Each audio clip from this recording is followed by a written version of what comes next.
A financial crisis, known as the Panic of 1907, occurred in the US over 3 weeks in October 1907. The New York Stock Exchange fell 50% from its previous peak, causing bank runs and bankruptcies. The crisis was triggered by a failed attempt to control the market for United Copper Company stock. Financier JP Morgan intervened, pledging his own money to stabilize the banking system, which helped to avert a deeper crisis. The crisis led to the creation of the Federal Reserve System, after Senator Nelson W. Aldrich Commission investigated and proposed solutions to prevent similar crises.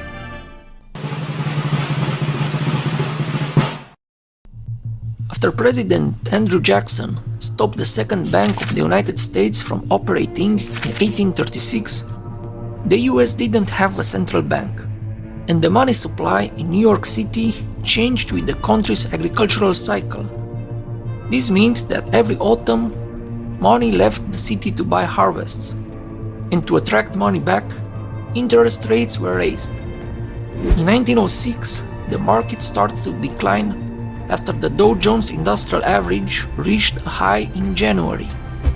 The earthquake in San Francisco in April 1906 made the market even more unstable, and the Bank of England raising its interest rates in late 1906 added to the stress on the money supply. Stock prices fell 18% by July 1906, but recovered some of their losses by late September. The Hepburn Act, which allowed the Interstate Commerce Commission to set railroad rates, became law in July 1906, reducing the value of railroad securities. The stock market continued to decline, with several significant events, including the stock of Union Pacific falling 50 points, a failed bond offering by New York City, and the copper market collapsing. The economy remained volatile, and by the first 9 months of 1907, stocks had fallen 24.4%.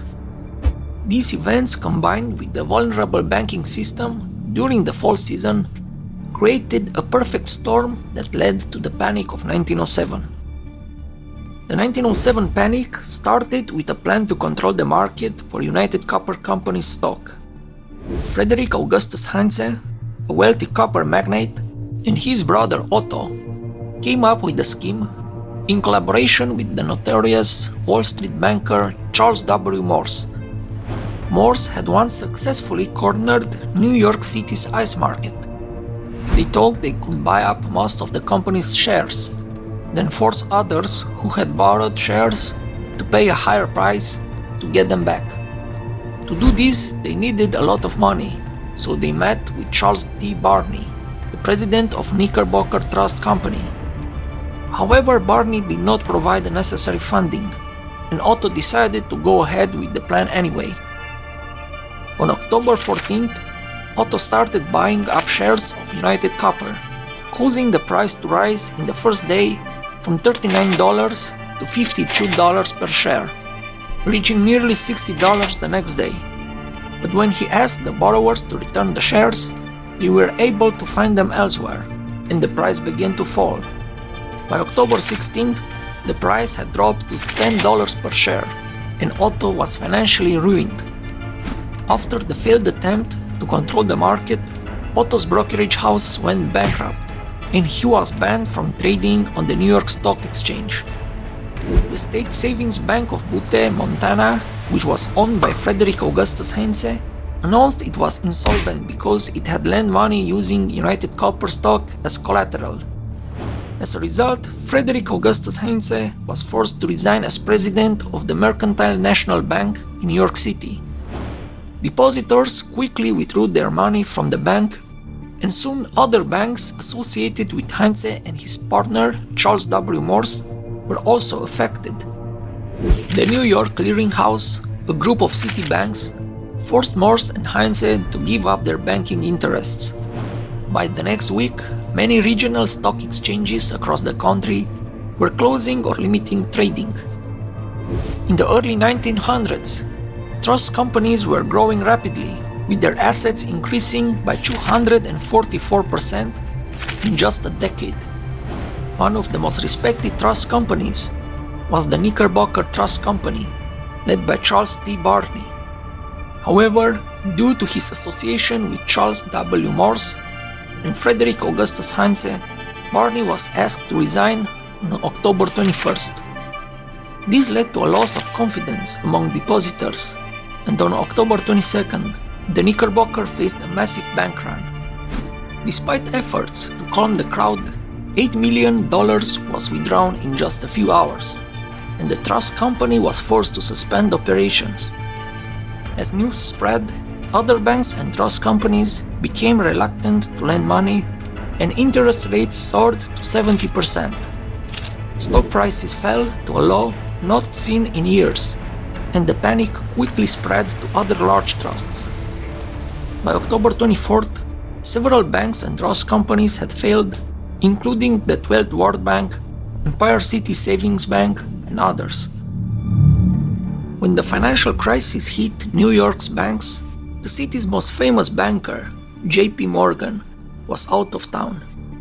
He quickly returned, and his home became a meeting place for bank presidents to discuss the crisis. Morgan and his associates examined the books of the Knickerbocker Trust and decided it was insolvent, so they did not intervene to stop the run. Its failure, however, triggered runs on even healthy trusts, prompting Morgan to take charge of the rescue operation. Morgan then met with other important bankers and the Secretary of the Treasury. They worked together to help the Trust Company of America by liquidating its assets, which allowed the bank to pay its depositors. Additionally, Morgan was able to get other trust companies to lend it money, enabling the bank to stay open. The government also deposited a lot of money into New York banks to help them. A wealthy man, John D. Rockefeller, even deposited $10 million into one of the banks and offered to pledge half of his wealth to help the US economy. These actions helped to calm the crisis and restore confidence in the banks. Morgan's quick thinking and leadership played a key role in stopping the financial crisis from getting worse. He was able to bring together the right people and come up with a plan to save the troubled banks and trust companies. But even after receiving a large amount of money, the banks in New York were hesitant to lend money for short periods of time, which is something they usually did to help people buy and sell stocks every day. This caused stock prices to drop quickly. The president of the New York Stock Exchange, Ransom Thomas, told J.P. Morgan on October 24th that the exchange might have to close early, which would be equivalent to a catastrophe. J.P. Morgan then called a meeting with other bank presidents. They agreed to lend $23.6 million to keep the stock exchange going, and this money was given to the market just in time to finish the day's trading. The next day, there was still panic, and JP Morgan had to ask the bank presidents for more money. They agreed to lend $9.7 million, but this time it could only be used for certain types of trades. The markets were still volatile, but they managed to stay open. JP Morgan and other bankers were trying to come up with a plan to restore confidence in the system. They formed committees to talk to the press and the public, and even gleaned a message of support from a famous European banker, Lord Rothschild. The Treasury Secretary, George B. Cortelyou, also helped by signaling that the worst was over. To make sure there was enough money flowing, the New York Clearing House issued special certificates to help banks trade with each other. By Monday, things were starting to look better, and the city's banks had enough cash to reassure depositors. However, JP Morgan was also working behind the scenes to help the city of New York, which was in danger of going bankrupt. He agreed to buy $30 million worth of city bonds to prevent this from happening, which would have sent a very bad signal to the rest of the country. By Saturday, November 2nd, calm had been restored in New York, but another crisis was looming. A large brokerage firm, Moore & Schley, was in danger of collapsing due to heavy debt and loans that were about to be called. To prevent this, JP Morgan called an emergency meeting at his library, where a proposal was made for US Steel to acquire the Tennessee Coal, Iron and Railroad Company, which would save Moore and Schley. However, an agreement was not reached by 7 p.m. and the meeting adjourned. Morgan was then drawn into another situation, as there were concerns that two trust companies, the Trust Company of America and the Lincoln Trust, might fail to open on Monday due to depositor runs. Morgan told the bankers that he would only help Moore and Schley if the trust companies worked together to bail out their weakest members. The discussion continued late into the night, but without much progress.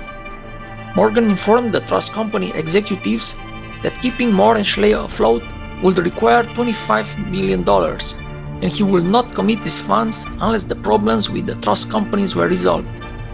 At 3 a.m., about 120 bank and trust company officials assembled to hear a report on the status of the failing trust companies.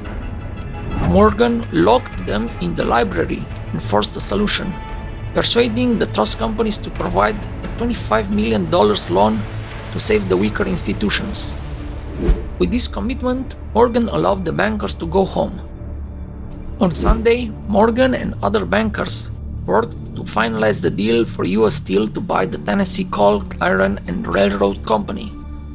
However, they needed President Theodore Roosevelt's approval, as it would be a large acquisition. Roosevelt eventually relented, and the news sent confidence soaring in New York, averting the final crisis of the panic. The acquisition was a significant turning point, and it helped to stabilize the financial system. Morgan's efforts had paid off, and the crisis was finally under control. This crisis led to a significant disruption in the economy, with the industrial production dropping by 11% and imports failing by 26%.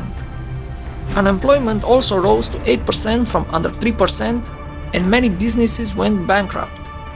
The crisis was so severe that it led to a national debate on reform, with many calling for the creation of a central bank to regulate the banking system. At the time, the US was one of the few countries without a central bank, making it vulnerable to economic shocks. In 1908, Congress passed the Aldrich-Vreeland Act, which established a commission to investigate the crisis and propose legislation to regulate banking. The Commission's report led to the creation of the Federal Reserve System in 1913, which was signed into law by President Woodrow Wilson. The Federal Reserve System was designed to provide a stable monetary system and prevent future economic crises. The creation of the Federal Reserve System was a significant event, as it marked a major shift in the way the US economy was managed. The crisis also led to increased scrutiny of the banking industry, particularly the role of powerful bankers like JP Morgan. Morgan's bank had played a significant role in stabilizing the economy during the crisis, but he was also criticized for his dominance over the banking industry. The Pujo Committee was established to investigate the banking industry and found that Morgan's bank had significant influence over many corporations. Morgan testified before the committee, famously stating that character was more important than money or property in determining creditworthiness. The creation of the Federal Reserve System ultimately reduced the power of individual bankers like Morgan and provided a more stable monetary system for the US economy.